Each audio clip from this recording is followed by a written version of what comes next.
Good morning all of you.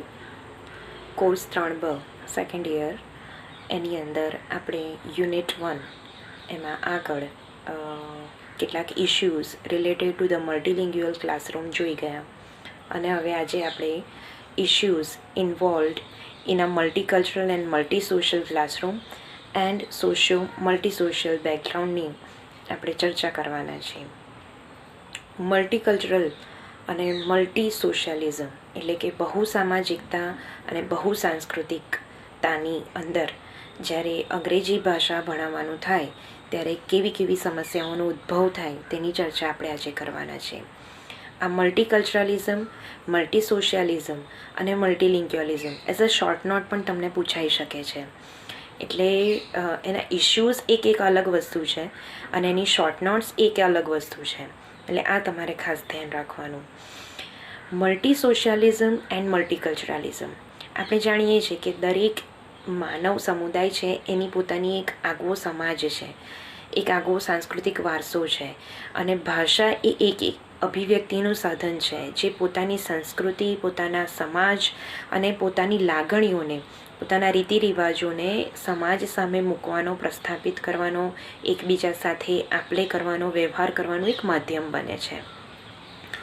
તો અંગ્રેજી ભાષાને જ્યારે આપણે આવા સાંસ્કૃતિક વારસાનું કે કલ્ચરલિઝમના પોઈન્ટ ઓફ વ્યૂથી જ્યારે આપણે જોઈએ છીએ ત્યારે એવું કહેવાય છે કે એક વ્યક્તિ જ્યારે એક કરતાં વધારે ભાષા જાણે છે તો તેને એક જ્ઞાની વ્યક્તિ તરીકે ઓળખવામાં આવે છે. એવી જ રીતે કોઈ એક વ્યક્તિ જ્યારે પોતાની એક સંસ્કૃતિ કરતાં વધુ સંસ્કૃતિનું જ્ઞાન ધરાવે છે ત્યારે પણ તેને વધુ જ્ઞાની વ્યક્તિ કહેવામાં આવે છે અને તે પોતાની વાતને ખૂબ સરળતાથી એકબીજા સાથે મૂકી શકે છે, એકબીજા સાથે હળીમળી શકે છે અને એક કલ્ચરથી બીજા કલ્ચરમાં બહુ સરળતાથી એડજસ્ટ થઈ શકે છે.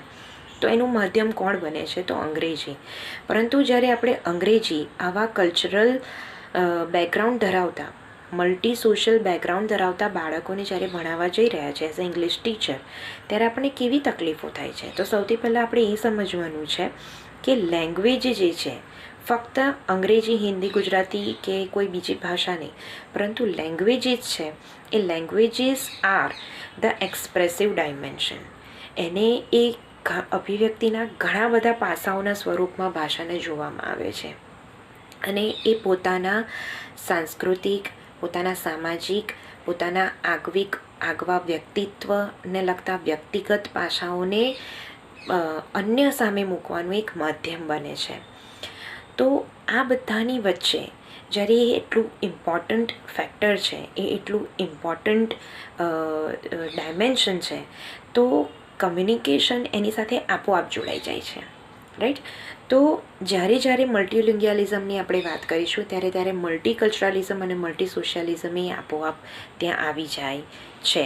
અને આપણા જ્યાં પ્રાદેશિક ભાષાને અને માતૃભાષાને એટલું જ મહત્ત્વ આપવામાં આવે છે ત્યાં અંગ્રેજી ભાષાને બીજી લેંગ્વેજ તરીકે ભણાવવામાં આવે છે. એટલે એને સેકન્ડ લેંગ્વેજ તરીકેનો મોભો મળેલો છે, એને સ્થાન મળેલું છે.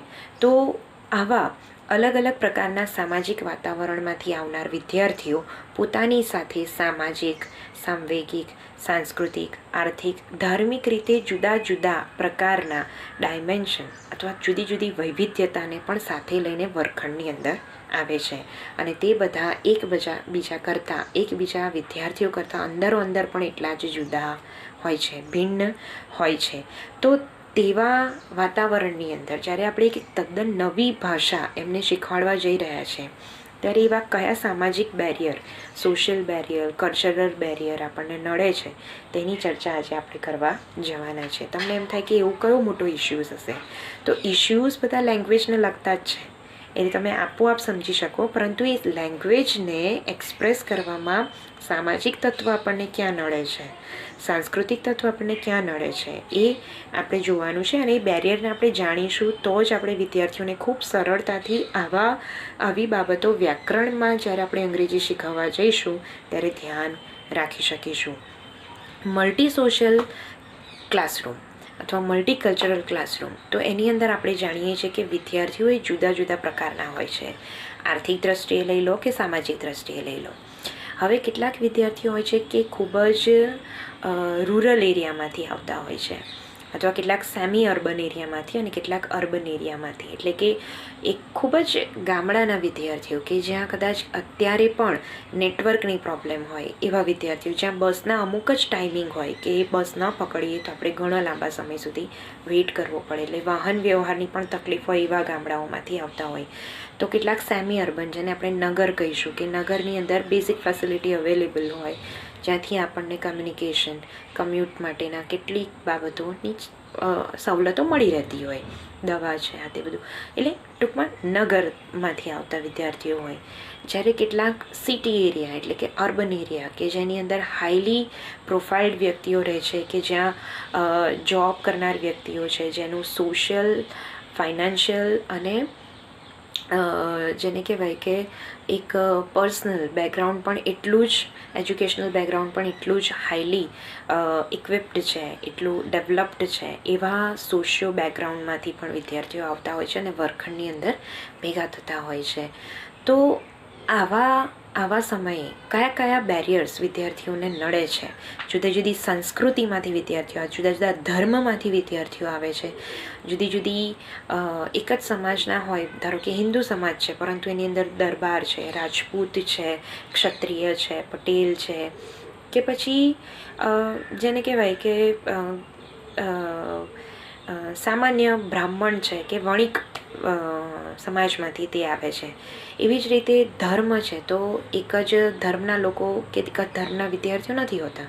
ક્રિશ્ચિયન છે, મુસ્લિમ છે, ઈસાઈ છે, કે પછી હિન્દુ છે. હિન્દુમાં પણ તમને કહ્યું કે પેટા જ્ઞાતિના લોકો, પેટા સમાજના લોકો એક જ વર્ગખંડની અંદર ભેગા થતા હોય છે. ત્યારે કેવા કેવા ઇશ્યુઝ ઊભા થાય છે જ્યારે આપણે અંગ્રેજી ભાષા શીખીએ છીએ? તો એક, gap between kinship in the terms, એટલે kinship means KINSHIP. Kinship means what we call to the relation. આપણે આપણા જે રિલેટિવ્સ હોય છે એના રિલેશન્સ આપણા જે હોય છે એમને કયા ઓદાથી બોલાવીએ છીએ. લાઈક આપણા ઘરમાં જ લઈ લઈએ કે મમ્મી છે, પપ્પા છે, તો દાદા છે, દાદી છે, પછી આપણા નાના છે, નાની છે, મામા છે, એમનો પુત્ર છે, ભત્રીજી છે, પછી જેને કહેવાય કે ભત્રીજો હોય તો કાકાનો હોય, ભાણિયો હોય તો મામાનો હોય, તો તેને નીશિપ કહેવાય. રિલેશનશિપના જુદા જુદા પેટા રિલેશન્સ. સો ગેપ બિટવીન નીશિપ. તો આ જે મેં તમને બધા રિલેશન્સ કહ્યા એ ગુજરાતીમાં કહ્યા એટલે તમે બહુ ઇઝીલી સમજી ગયા, પરંતુ એ જ વસ્તુને આપણે જ્યારે અંગ્રેજીમાં શીખવીએ છીએ ત્યારે ખૂબ તકલીફ પડે છે. તમારા મોડ્યુલ્સની અંદર કદાચ એનો કોઠો પણ આપેલો છે, ના આપેલો હોય તો તમે અહીંયા સ્ક્રીન ઉપર ફ્લેશ થતાં જોઈ શકશો કે ગુજરાતી ભાષા છે અથવા તો હિન્દી ભાષા છે, તો એની અંદર આપણા ફોઈ છે, ફુવા છે, મામા છે, મામી છે, કાકા છે, કાકી છે, એ બધાને આપણે શું કહીશું? જુદા જુદા નામ રીતે કહીશું કે મામા, મામી, કાકા, કાકી. કેમ? તો પપ્પાના છે, મમ્મીના છે, તો પપ્પા સાઈડના જે રિલેશન છે એમને આ કહીએ છીએ, મમ્મી સાઈડના જે રિલેશન્સ છે એમને આ કહીએ છીએ.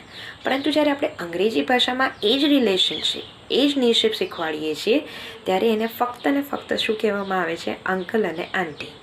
ચાહે એ ફોઈ ફુવા હોય, મામા મામી હોય, કાકા કાકી હોય, ગમે તે, આપણે એમને શું કહીશું? અંકલ અને આંટી. ભત્રીજો હોય કે પછી નાનો બાળક હોય તો ચાઇલ્ડ, નીસ, રાઈટ? તો ભાણિયો હોય કે ભત્રીજી હોય તો આપણે એને શું કહીશું? નીસ કહીશું. એમાં ફક્ત જેન્ડર હોય છે. તો આ જે બાબત છે વિદ્યાર્થીઓને શરૂઆતના તબક્કે આ વસ્તુ બેરિયર તરીકે એમને તકલીફ કરે છે. કારણ કે તમે જુઓ કે કદાચ મુસ્લિમની અંદર તો પાછું ફુવા હોય તો હિન્દીની અંદર પણ એમને ફૂફા જાન, ફૂફી જાન એવું કહેવામાં આવે છે. આપણા પોતાના સમાજની અંદર પણ તમે જુઓ કે ફોઈ, ફુવા, મામા, મામી, કાકા, કાકી, ત્યાં તો અમને ખબર પડે છે કે આ મેટર્નલ છે, આ પેટર્નલ છે. જ્યારે અંગ્રેજીમાં જો એને સ્પેસિફાઈ કરવું હોય તો મેં કહ્યું તેમ કે this uncle and aunty is from my maternal side. So maternal uncle aunty and paternal uncle aunty, એટલે એમ તમને ખ્યાલ આવે કે હા, પેટર્નલ મીન્સ કાકા કાકી, મેટર્નલ મીન્સ મામા મામી, રાઈટ. તો આ તકલીફ વિદ્યાર્થીઓને શરૂઆતના તબક્કે થોડી સમજવામાં તકલીફ થાય છે. એવી જ રીતે દાદા દાદી, તો ઘણી બધી જગ્યાએ એવું હોય છે કે દાદા દાદી જો મમ્મી સાઈડ હોય તો પણ બા દાદા કહેવામાં આવે છે, અને પપ્પા સાઈડ હોય તો પણ બા દાદા કહેવામાં આવે છે. તો આપણે અંગ્રેજીમાં એને ફક્ત એક જ રીતે ઓળખીએ છીએ, તે છે ગ્રેન્ડફાધર અને ગ્રેન્ડમધર. પરંતુ આપણા ભાષાની અંદર, ગુજરાતી ભાષાની અંદર કે હિન્દી ભાષાની અંદર નાના નાની, દાદા દાદી તો સમજવામાં આવે છે કે મમ્મીના મમ્મી પપ્પા એટલે નાના નાની, પપ્પાના મમ્મી પપ્પા એટલે દાદા દાદી અથવા બા દાદા, વોટેવર જે આપણને આપણા મમ્મી પપ્પાએ આપણા ફેમિલીમાં બોલતા આપણે સાંભળ્યું હોય ને શીખીએ તે. પરંતુ અંગ્રેજી ભાષામાં ઓનલી ગ્રેન્ડફાધર એન્ડ ગ્રેન્ડમધર, રાઈટ. એવી જ રીતે ઇનલોઝ, કદાચ આપણે મધર ઇનલો કહીએ તો જ ખબર પડે કે આ સાસુની વાત કરવા માંગે છે, ફાધર ઇનલો કહીએ તો જ ખબર પડે કે આ મારા સસરાની વાત કરવા માંગે છે. એવી રીતે આ બધા જે નિશ્ચિત છે રિલેશનશિપને બોલાવવાનો પોતાના એક ઓદો જે છે પોતાના દરેક રિલેશનનો, એને જે આપણે બોલાવીએ છીએ તેમાં ફરક અંગ્રેજી ભાષામાં પડી જાય છે. તો એ જે ગેપ છે, એ જે ડિફરન્સ છે, એ સમજવામાં વિદ્યાર્થીને તકલીફ પડે છે. મેં આગળ પણ કહ્યું હતું કે મલ્ટીલિંગ્યુઅલ ક્લાસરૂમ એટલે ગુજરાતીનો પીરિયડ આવ્યો, પછી ફક્ત મેથ્સનો, પછી અંગ્રેજીનો આવ્યો, પછી સંગીતનો, પછી પાછો હિન્દીનો આવ્યો, રાઈટ. તો જે ગુજરાતીમાં શીખવાડ્યું એ અંગ્રેજીમાં જુદું પડે, અંગ્રેજીમાં શીખવાડ્યું એ હિન્દીમાં જુદું પડે, એટલે વિદ્યાર્થી ત્યાં તકલીફ અનુભવે. હવે એની અંદર જ તમે સમજી લો કે વિદ્યાર્થીઓને શીખવવામાં આવે છે રિલેશનશિપ, તો આમાં એ તકલીફ પડે, right. So this is the point. The next point is gap in pronominal structures in intrapersonal relationship. એટલે કે દરેક ભાષાની એક પોતાની આગવી સિસ્ટમ હોય છે, દરેકે દરેકને સંબોધવાની, અને મેનરિઝમની, શિષ્ટાચારની, એટિક્સની. તો દરેક ભાષાની પોતાની એક આગવી છાપ હોય છે, એની બોલવાની એક પદ્ધતિ હોય છે, મેથડ હોય છે. તો એ ગુજરાતી અને હિન્દી અને અંગ્રેજી આ ત્રણેય ભાષામાં અંગ્રેજી એ ગુજરાતી અને હિન્દીથી તદ્દન જુદી પડે છે. કઈ રીતે, એક એક્ઝામ્પલ અહીંયા આપેલું જ છે, અને છતાં તમે એને સમજી પણ સરસ રીતે શકશો કે લતા મંગેશકર એ ખૂબ સારી ગાયિકા છે અને ખૂબ પ્રતિષ્ઠિત ગાયિકા છે, અને તેને સંગીતના ક્ષેત્રની અંદર ખૂબ સારું યોગદાન આપેલું છે. તો લતા મંગેશકર એ સ્ત્રી છે, એટલા માટે આપણે એને સ્ત્રીલિંગ તરીકે સંબોધીશું. તો લતા મંગેશકરને ગુજરાતીમાં સંબોધવા માટે આપણે નોર્મલી વાત કરતા તો ક્યારેય એવું નહીં કહે કે તેણીની, કારણ કે ગુજરાતી વ્યાકરણમાં તમને એવું શીખવવામાં આવે છે, પરંતુ આપણે નોર્મલી એવું બોલતા નથી કે હિન્દીમાં પણ બોલતા નથી, પરંતુ અંગ્રેજીમાં હી અને શી એ જુદું પડે છે. પરંતુ જ્યારે આપણે ગુજરાતીની અંદર એમ કહીએ છીએ કે લતા મંગેશકર એ બહુ મોભાદાર વ્યક્તિ છે, રિસ્પેક્ટેડ વ્યક્તિ છે, તો આપણે એના માટે તેઓ શબ્દ વાપરીએ છીએ ફરીથી એમના માટે જ્યારે બોલવામાં જઈએ છીએ ત્યારે. તો તેઓને અંગ્રેજીમાં શું કહેવામાં આવે છે? દે. કે એક કરતાં વધારે વ્યક્તિ હોય તો આપણે એના માટે તેઓ, તો એનું વર્ડ ટુ વર્ડ અંગ્રેજી શું થશે? દે. પરંતુ અહીંયા શું કહેવાય છે? that Lata Mangeshkar is a very phenomenal singer and she has contributed very deep in the music industry. તો એ સિંગર છે, તેના માટે તેઓ વાપરવામાં આવ્યું, પરંતુ અંગ્રેજીમાં તો શી જ વાપરવામાં આવ્યું, ત્યાં ધે ન વપરાય. તો તેઓએ એટલે ગુજરાતીમાં એના માટે એમને રિસ્પેક્ટ આપવા માટે તેઓ શબ્દ વાપરવામાં આવ્યો, તેણીની શબ્દ વાપરવામાં નથી આવ્યો, રાઈટ. તો અંગ્રેજીની અંદર તો શીનું શી જ વાપરવામાં આવ્યું, ત્યાં એવી કોઈ જ અલગ કોઈ શબ્દ નથી કે જેમાં તમે મોટા કે નાના વ્યક્તિને જુદા પાડી શકો. બહુ હાઈલી વડીલ રિસ્પેક્ટિવ વ્યક્તિ હોય તો એને જુદા પાડી શકો.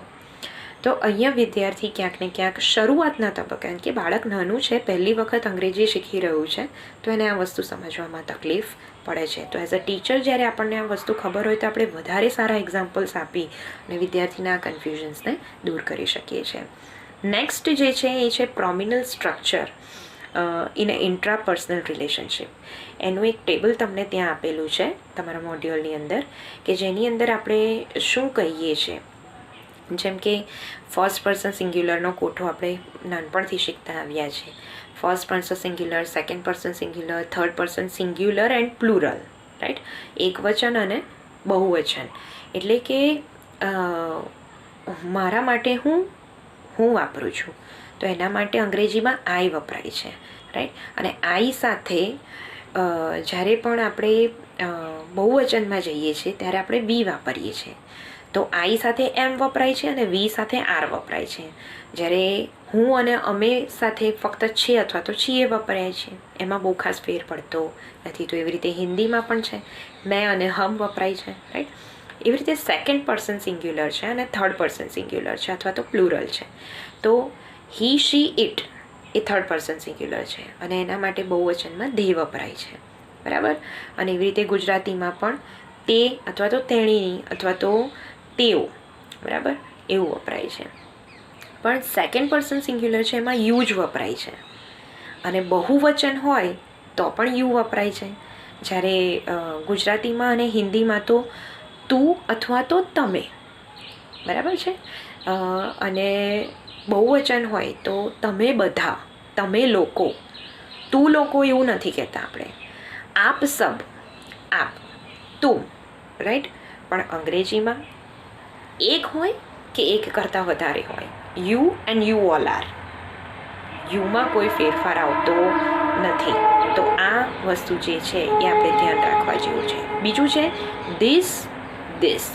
નજીક હોય તો ધીસ, દૂર હોય તો ધેટ, બરાબર છે? તો પેલું ગુજરાતીમાં પણ છે કે આ અને પેલું.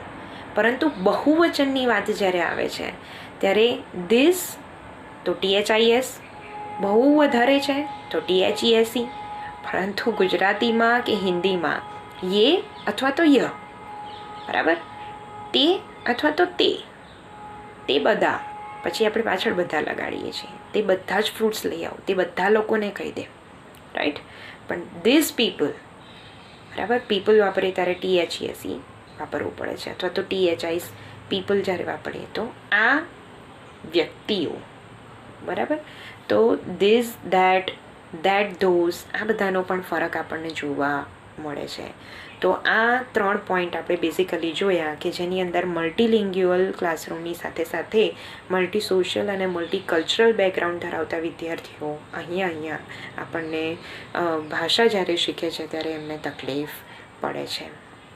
તો આ 3 પોઈન્ટ્સને આપણે ધ્યાન રાખીશું. અને જ્યારે પણ મલ્ટી સોશિયલ બેકગ્રાઉન્ડ કે મલ્ટી કલ્ચરલિઝમ ક્યાં તમને અંગ્રેજી ભાષા શીખવામાં એઝ અ બેરિયર નડે છે તો તમે લખી શકો છો. આ પ્રશ્ન તમારે લખવાનો રહેશે મલ્ટીલિંગ્યુઅલિઝમ અને મલ્ટીકલ્ચરલ્સના ઇશ્યુઝનો, અને લખી અને સ્વાધ્યાય કાર્ય સ્વરૂપે તમારો જે ચોપડો બનાવ્યો હોય તેમાં તમે લખશો, રાઈટ? આ વસ્તુ તમે ધ્યાન રાખશો.